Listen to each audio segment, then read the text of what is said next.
আসসালামু আলাইকুম গাইস, সবাই কেমন আছেন? আজকে আমাদের বাড়িতে আমার ফুপু ফুফাতো ভাই ভাবিরা সবাই বেড়াতে এসেছে। অনেক দিন পর আমার ফুপুরা আমাদের বাড়িতে এসেছে। আমার খুবই ভালো লাগছে। আসলে ভীষণ ব্যস্ততার কারণে কেউই সময় পায় না। সবাই বিভিন্ন কাজে ব্যস্ত থাকে, তাই অনেক দিন আমাদের বাড়িতে আসে না। হঠাৎ আমাদের বাড়িতে সবাই একসঙ্গে হয়েছে আমরা, আমার ভীষণ আনন্দ লাগছে। আমরা ভীষণ মজা করছি। এদিকে তাকরিম রাফি তার দাদু বাড়ি থেকে ঈদ করে আজকেই চলে আসলো। তারাও এই আনন্দে সামিল হয়েছে, তাদের ভীষণ ভালো লাগছে।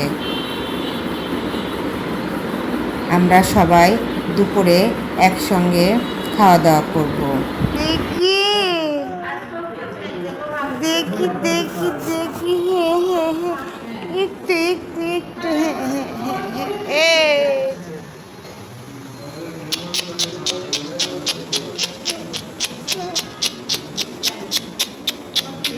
দেখি। এই যে তাকাও তাকাও তাকাও, দেখি।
Ammá?